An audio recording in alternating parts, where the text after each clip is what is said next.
오늘 이 새벽에 하나님께서 주신 말씀, 우리 열왕기하 21장부터 23장까지의 말씀 한 번 더 보겠는데요.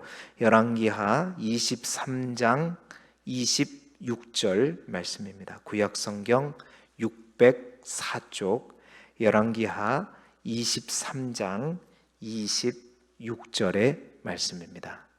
열왕기하 23장 26절의 말씀을 우리 함께 한 목소리로 읽겠습니다. 구약성경 604쪽입니다.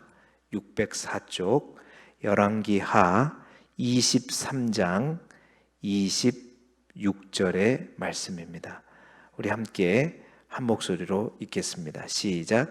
그러나 여호와께서 유다를 향하여 내리신 그 크게 타오르는 진노를 돌이키지 아니하셨으니 이는 므낫세가 여호와를 경노하게 한 그 모든 경노 때문이라. 아멘. 오늘은 열왕기하 21장부터 23장의 말씀으로 교재에 있는 왕정 총결산 세 번째 시간 우리 함께 나누도록 하겠습니다. 포인트는 우리가 계속 읽었으니까 이제 넘어가도록 하겠고요.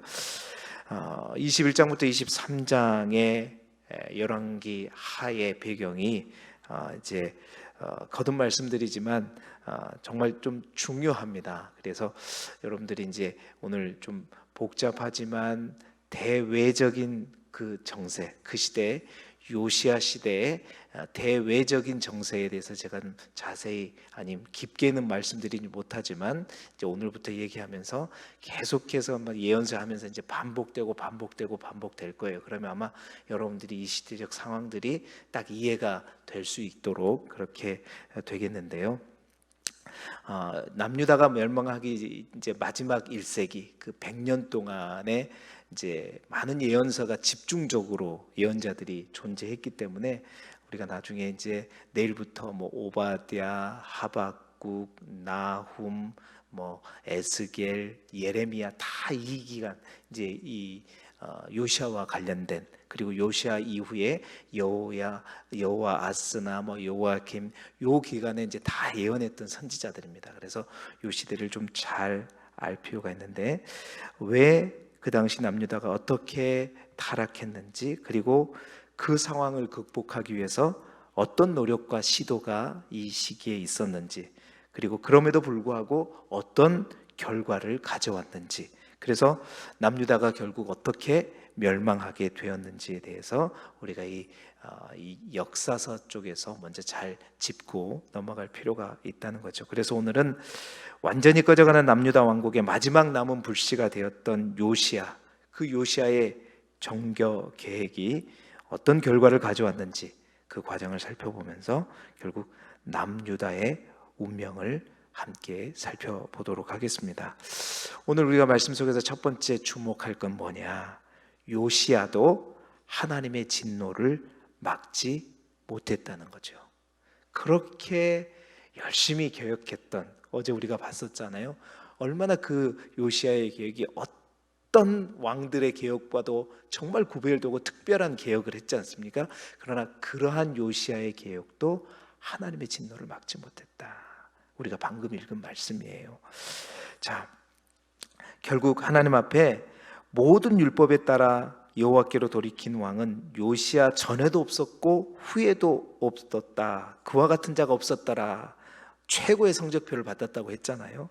그런데 그런 요시야의 노력과 남유다 사람들의 변화와는 별개의 문제였다는 겁니다. 백성들에게 대한 평가는 성경은 이렇게 기록하고 있어. 방금 우리가 읽었던 말씀이 그 말씀입니다. 그러나 여호와께서, 이렇게 되잖아요. 열심히 했으나, 전무후무했으나, 이전에도 이후에도 요시아와 같이 개혁했던 왕은 없으나, 그러나 여호와께서 유다를 향하여 내리신 그 크게 타오르는 진노를 돌이키지 아니하셨으니 이는 뭐라 그랬어요? 므낫세가 여호와를 경노하게 한 그 모든 경노 때문이라. 이 말을 말 그대로 받아들이면 어떤 의미로 우리가 이해되냐면, 그만큼 그 정도로 므낫세가 하나님 앞에 저지른 악행이 너무 심해서 그 므낫세로 인해서 하나님의 진노가 요시야가 아무리 발버둥 쳐도 안 됐다라고 우리는 문자적으로 이해하면 그렇게 이해할 수 있어요. 그러나 사실 그 내면적으로 보면 더 이제 깊은 의미가 있습니다. 그건 어떤 의미냐면, 여러분, 우리 하나님은 어떤 하나님이냐면 긍휼이 많으신 하나님인 줄 믿습니다. 아멘 안 하신 분은 그런 하나님을 받아들이지 않고 싶은, 그럼 우리 큰일 납니다. 하나님이 긍휼이 없으면 우리는 하나님 앞에 남아나지가 않아요. 잘 아시지, 그분은 회개하는 죄인을 외면하지 않으시는 분이 우리 하나님이세요. 하나님은 이 세상이 용서하기를 거부하는 흉악한 자일지라도 그 하나님 앞에 나와 진심으로 회개하면 어떻게 해요? 다 용서하시는 분이에요. 다 용서하시는 분이에요. 그래서 에스겔 18장 23절에 우리가 아는 말씀이 있잖아요. 주 여호와의 말씀이니라.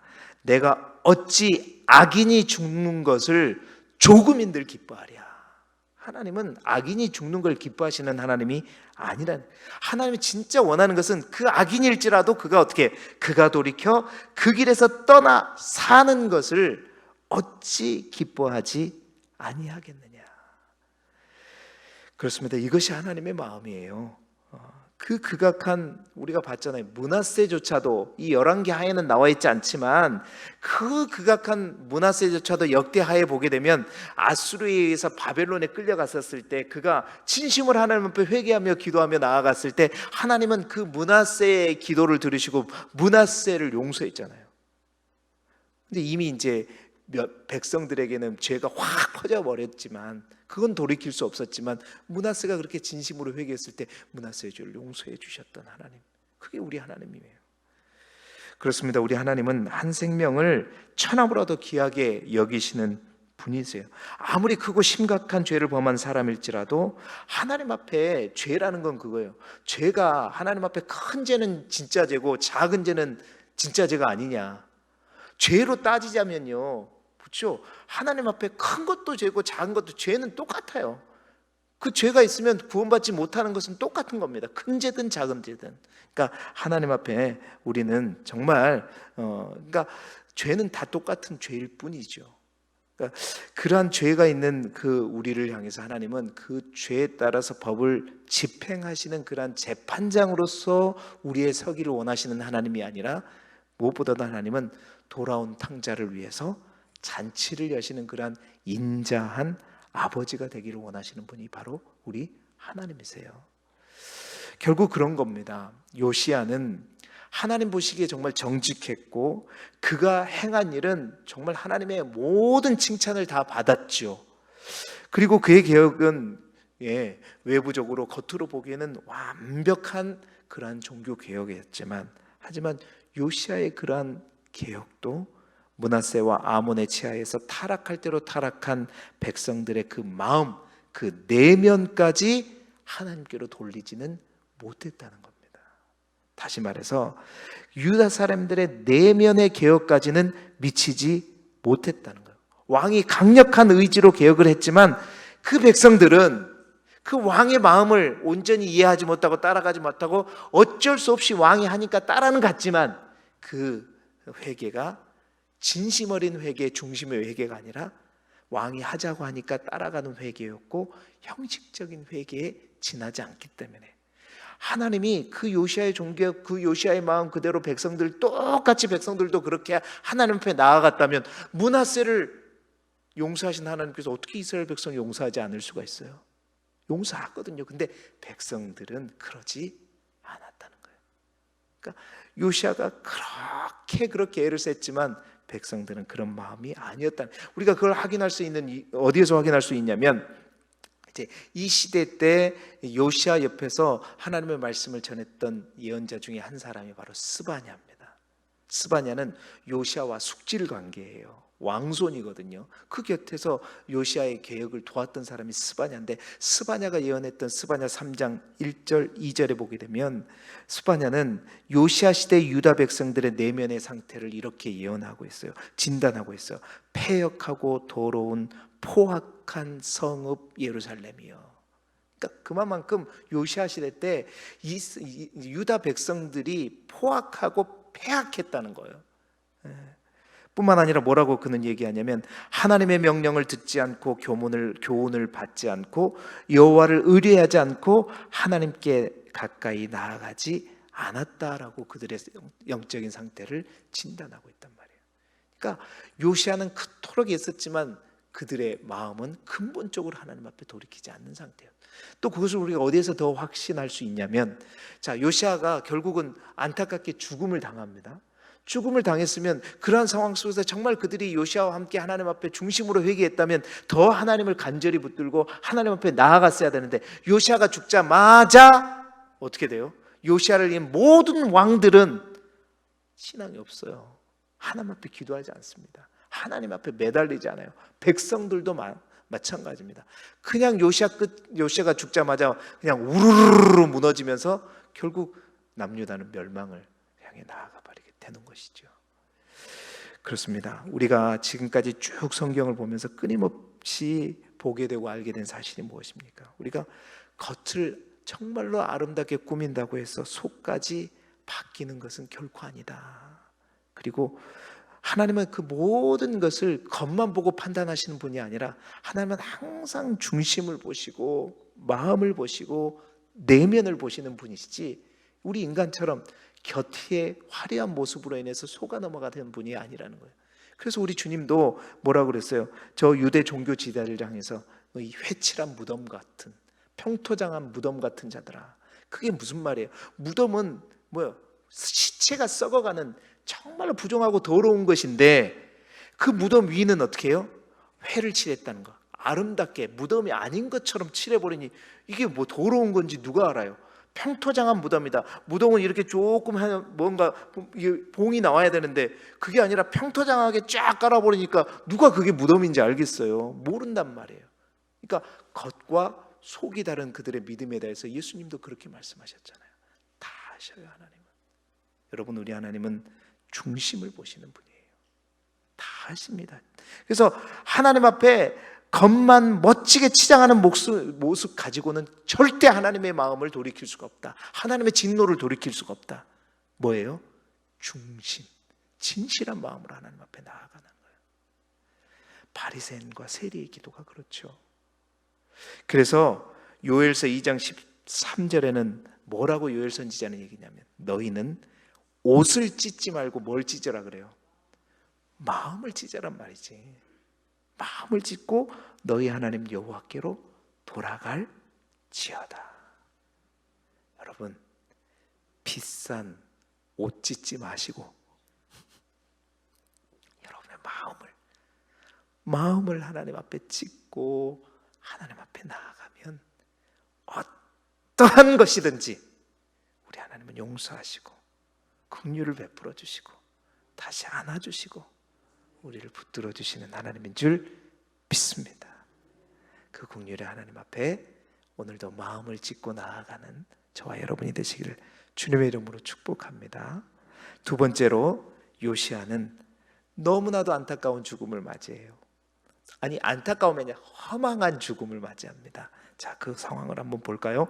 23장 28절부터 30절 요시아의 죽음에 대해서 열왕기하는 아주 너무나도 간단하게 언급하고 있는데, 이 요시아의 죽음이 얼마나 허망하고 안타까운 죽음인지 그 자세한 상황들을 평행 본문, 여러분 성경에 보면 그 본문 위에 평행 본문으로 역대하 뭐라고 써 있어요? 35장 20절부터 36절. 보세요. 20절부터 36절이면 이 세 절이 몇 절하고 똑같단 말이에요? 16절로 많이 써져 있다는 얘기잖아요. 여러분, 그곳에 가보게 되면 이 요시아의 죽음이 얼마나 어처구니 없는 죽음인가를 우리는 확인할 수 있는데, 제가 간단하게 설명하면, 자, 요시아 왕이 이 종교 개혁을 하면서 유다를 마지막 꺼져가는 불씨를 살리고 있을 무렵에 고대 근동에는 이제 어떻게 상황이, 대외적으로는 어떤 상황이 돌아가고 있었냐면, 그 힘이 셌던 아수르가 이제 거의 죽어가고 있었어요. 왜? 이제 그때 신흥 국가인 바벨론, 신바벨론이 다시 일어나고 있었거든요. 그 바벨론을 다스렸던 왕이 누구였냐면 바로 아보폴라살의 장남이었던 느부갓네살이었습니다. 그 느부갓네살이 성장해 가던 시기였단 말이에요. 그 성장하면서 아수르가 결국 아수르의 수도인 니느웨를 이 느부갓네살이 점령을 해버려요. 그러니까 아수르는 어떻게 해요? 그 수도를 니느웨에서 저쪽으로 갈그미스로 이동하게 됩니다. 그래서 그 갈그미스에 아수르의 망명 정부가 수립되게 되는 거죠. 갈그미스까지 후퇴하게 되었을 때 이게 기회다 해서 바벨론은 어떻게 끝까지 이 갈그미스까지 아수르를 완전히 밟아버리기 위해서 쫓아오게 되는 거죠. 자, 이 사실을 누가 들으냐면 애굽왕 바로 느고가 듣게 됩니다. 그래서 바로 느고는 당장 이제 갑자기 전쟁할 준비를 하려고 저 아수르를 돕기 위해서 갈그미스를 향해 나아가게 돼요. 갈그미스를 가기 위해서는 꼭 어디를 지나가야 되냐면 이스라엘을 통해서 위로 올라가야 되거든요. 그 길이 가다 보면 꼭 어디에 딱 걸리게 되냐면 무깃도라고 하는 협곡 골짜기를 통과해야 돼요. 근데 그 무깃도라고 하는 협곡 골짜기는 전쟁을 하기에는 아주 기가 막힌 장소예요. 그러니까 우군에게는 너무나도 적군이 잘 보이고 이제 적군에게는 협곡으로 둘러싸이기 때문에 어디에 우리의 적이 있는지도 살필 수 없는 그런 어떤 정말로 웬만해서는 이 이스라엘이 지지 않는 그 장소에서 딱 가가지고 요시아가 누구를 그 아수르를 돕기 위해서 올라가는 바로 느고를 막아버린 거예요. 왜 그러냐? 그러니까 그 당시 이 애굽이 아수르를 돕는 이유가 있었어요. 역사가는 어떻게들 얘기하냐면 보세요. 아수르가 이제 꺼져가잖아요. 그리고 바벨론은 이제 일어났잖아요. 바벨론이 엄청나게 세지지 않았단 말이에요. 그래서 애굽은 어떻게 했냐면 올라가서 아수르를 도와서 아수르와 함께 연합해서 누구를 먼저 치는 거예요? 바벨론을 쳐.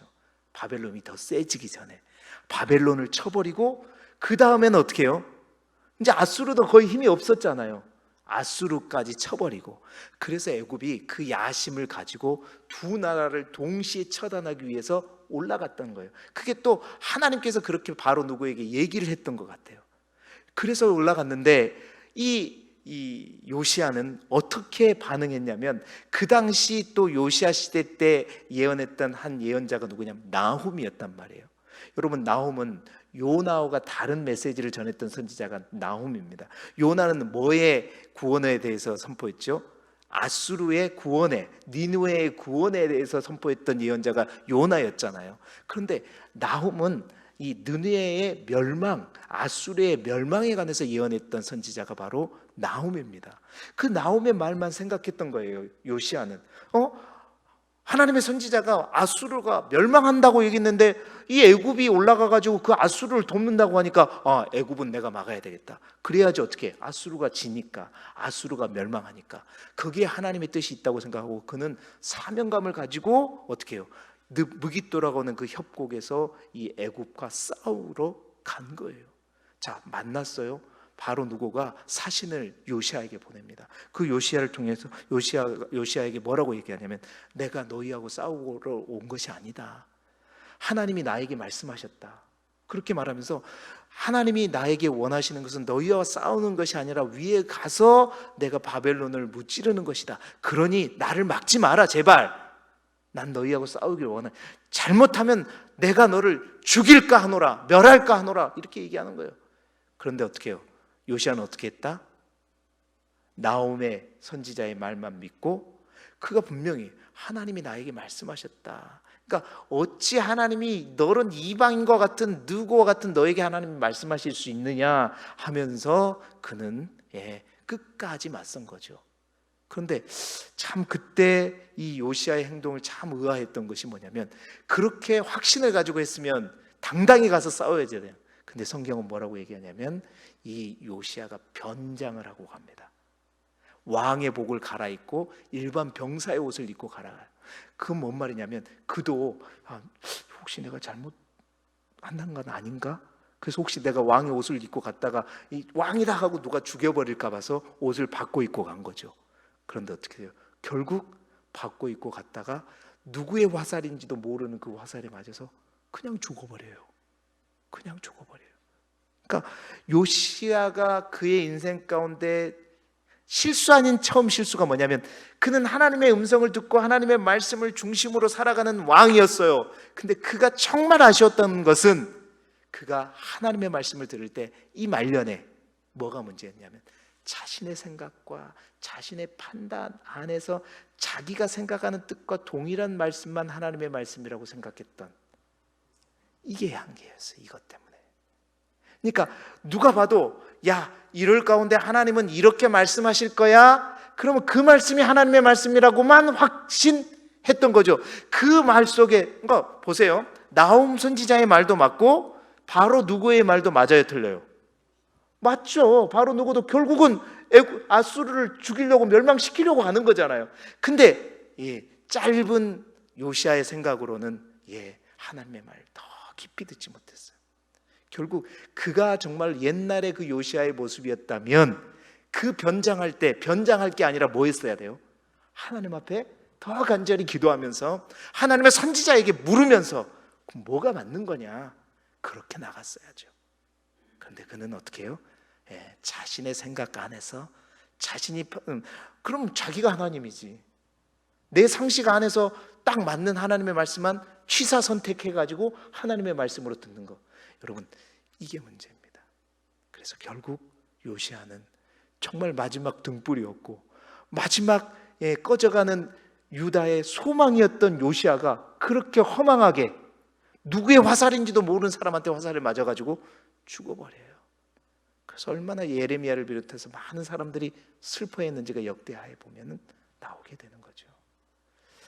사랑하는 여러분, 이 요시아의 단 한 가지 오점 속에서 우리가 우리 자신을 둘러보기를 소망합니다. 하나님의 말씀을 듣는 것 중요해요. 그런데 그 말씀을 듣되 어떻게 듣는가?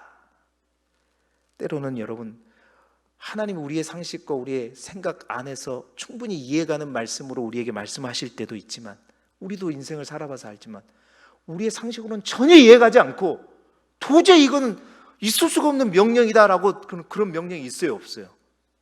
있잖아요. 그럴 때 우리가 어떻게 해야 되는가? 변장할 게 아니라 뭐예요?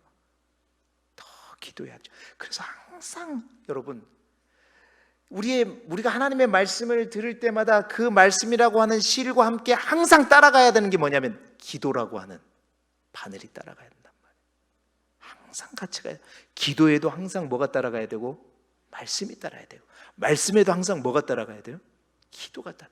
그 기도가 따라가야 하는 이유는 그 말씀, 우리에게 주시는 모든 말씀 가운데 내 생각과 내 뜻에 나에게 딱 맞는 그 말씀이 하나님 나에게 주신 말씀이 아니라 우리의 생각을 뛰어넘는 그 하나님의 말씀을 온전히 우리가 받고 제대로 경청하기 위해서는 뭐가 필요해요? 성령의 인도하심과 조명하심이 필요하기 때문에 그래서 우리는 항상 말씀을 들을 때도 기도하면서 성령을 의지하면서 성령의 인도하심을 받으면서 하나님의 말씀을 들어야 되겠다. 사랑하는 여러분, 우리가 더욱더 하나님의 말씀 앞에 겸손해서 내 뜻에 맞는 하나님의 말씀을 듣는 것이 아니라 하나님이 원하시는 말씀을 들을 수 있는 그 믿음의 귀가 있을 수 있기를 주님의 이름으로 축복합니다. 마지막 세 번째로 요시야 이후에 남유다는 급격하게 쇠퇴합니다. 여러분, 요시야의 종교개혁이 백성들의 내부까지 개혁하지 못했던 증거가 아까 말씀드렸던 것처럼 요시야의 어처구니 없는 이 죽음 이후에 정말 그들이 영적으로 깨어있다면 하나님 앞에 부르짖고 긍휼을 구해야 할 것인데 언제 그랬느냐는 듯이 요시야를 이어 왕이 오른 이제 그 이후를 보면 알 수 있어요. 요시야가 죽은 이후에 요시야를 이어서 누가 왕에 올라왔냐면 여호아하스가 왕에 오릅니다. 여호아하스는 요시야의 넷째 아들이에요. 여러분 요시야의 첫째 아들, 둘째 아들, 셋째 아들이 있었는데 넷째 아들이 왕위에 올랐다는 것은 그만큼 아들 중에서 총애를 받았던 사람이 또 정말 그나마 잘했다라고 사람들이 여겼기 때문에 요시야 대신 여호아하스를 왕으로 올리게 되었겠지요. 그런데 여호아하스는 그렇게 이제 애굽은 요시야를 죽이고 나서 이제 어떻게 결국 갈그미스로 올라갑니다. 근데 이미 무기또에서 힘을 어느 정도 빼버렸잖아요. 그러니까 그의 목적대로 갈그메사에서 그 성과를 이룰 수 있었냐? 아니요. 열심히 싸웠지만 결국 아무것도 하지 못하고 애굽은 다시 내려오게 돼요. 열심히 싸우다가 크게 승리하지 못하고 내려오면서 딱 보니까 누가 왕이 돼 있어요? 여호아스가 왕이 되어 있거든요. 그 여호아스는 자기 아버지를 누가 죽였어요? 애굽이 죽였기 때문에 당연히 애굽에 대해서 어떤 감정을 품고 있죠? 애굽 봐라, 응? 반애굽 정책을 펴고 있다는 것을 딱 알자마자 애굽이 내려오면서 어떻게 하겠어? 너 이리 와. 그래서 여호아스를 애굽이 내려오면서 잡아가요, 애굽으로. 그래서 결국 여호아스는 애굽에 끌려가서 죽게 됩니다. 그러면서 여호아스를 끌고 애굽으로 내려가면서 애굽이 누구를 왕으로 세우냐면 이 요시야의 둘째 아들이었던 요야김을 왕으로 딱 세워내요. 그러놓고 너는 지금부터 나의 꼭두각시가 되라. 그래서 애굽이 하란 대로 여호야김은 따라가고 그 여호야김에게 이제 세금을 내라 그래요. 은 100달란트와 성경에 보면 100달란트와 금 1달란트를 내라. 그래서 여호야김은 백성들에게 막 금과 은을 모아요. 그것을 모아 세금을 징수하게 되죠.